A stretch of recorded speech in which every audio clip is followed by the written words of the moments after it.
the opening bell for Friday, the 9th of September. Hello, everyone, and welcome to the show. This is your Frontier Opening Bell with me, Bosun Amofaye. Let's get the show started. Just a quick rundown of our trading day Thursday across a number of markets on the African continent. The Nigerian stock market moved up about 11 basis points on Thursday. Just a bit of a blip on the day that United Bank for Africa, UBA, released its first half of 2022 earnings, reporting gross earnings growth of roughly 13%. Dividend per share will be coming through at about 20 kobo to shareholders. That's a cash dividend which is payable by one of the few banks that pay dividend for the first half of the year.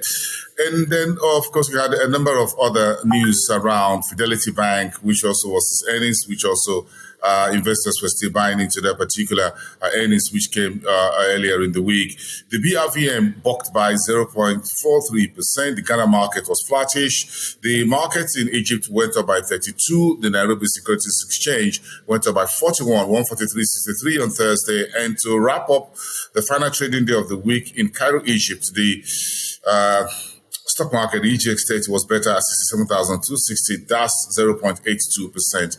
That's just a summary for you. The markets yesterday began to turn around a little bit across the developed markets. The initial nervousness around the state of the global economy and the rest of the geopolitical issue begin to give way to a little bit of risk-on sentiments. But that's how it played out here.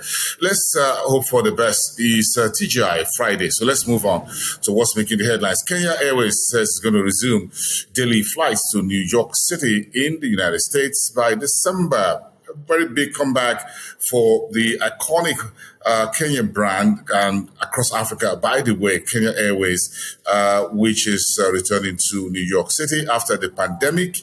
That was 2020 and 21.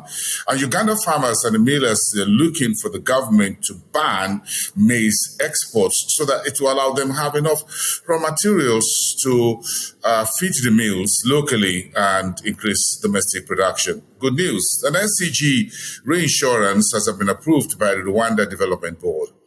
And Mauritius' August gross reserves rose to $7.07 billion. That's economic news out of the island on the Indian Ocean, east coast of the continent. Let's touch base with the folks in West Africa, where the news around the Nigeria's economy and the financial balance sheets looking very gradually deteriorated. That's how Moody's Investor Services puts it yesterday in that new report on FAQ, frequently asked questions about Nigeria.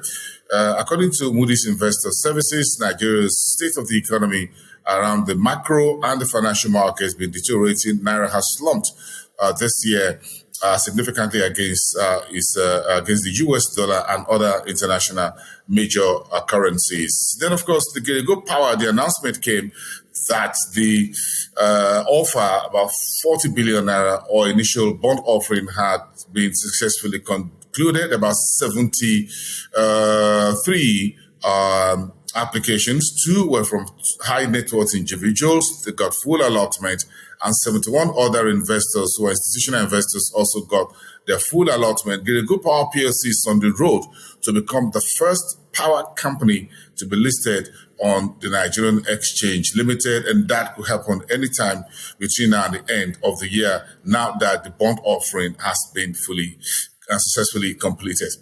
I spoke about UBA earnings earlier, United Bank for Africa, with footprints in a number of African countries, including the United Arab Emirates, in New York, in London.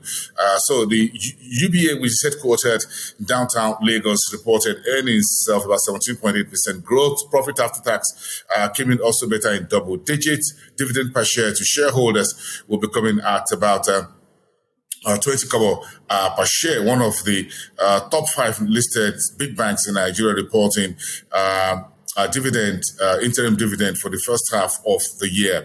Other news coming through from the West African space shows news from Ghana as well as Cote d'Ivoire. Okay, let's look at what the markets, the headline news looks like for the Southern African space today, with the news about the South Africa's business confidence sliding on Wednesday. Then you've got the current account deficit, which got a little bit wider on the back of the GDP that also slumped about 0.75% in the second quarter ended June. A couple of corporate earnings also from within the Southern African space, including the Zimbabwean authorities moving on with the new project. That's what they call the Cyber City. Quite a whole lot of stories in the Southern African space. But as always, finishes off in the northern part of the continent. Again, the story around Egypt is going on the weekends from today for the week. The market will resume in Cairo on Sunday. We'll keep an eye on that particular market when it reopens. The major markets, the whole oil and gas story is out there. Next week is the South Sudan Oil, Gas and Power Conference. It's part of the countries within the Sahel. It's a major energy conference for South Sudan, and it's to have delegates from across East Africa, around the continent, and also from neighboring countries such as Morocco and Egypt, as well as Kenya and Ethiopia. That conference is put together by the Energy, Capital and Power ECP, and it's going to be starting on the 13th. Keep an eye on Juba, the capital of South Sudan. That is one big event we're focusing on Frontier Africa reports next week. So keep that in mind. We'll be reporting the details of that particular South Sudan Energy Conference for you later next week. So that's about it for today on the program. That's your Frontier Open Bell. I am Bosun Amofaye. Do have a very great day, everyone.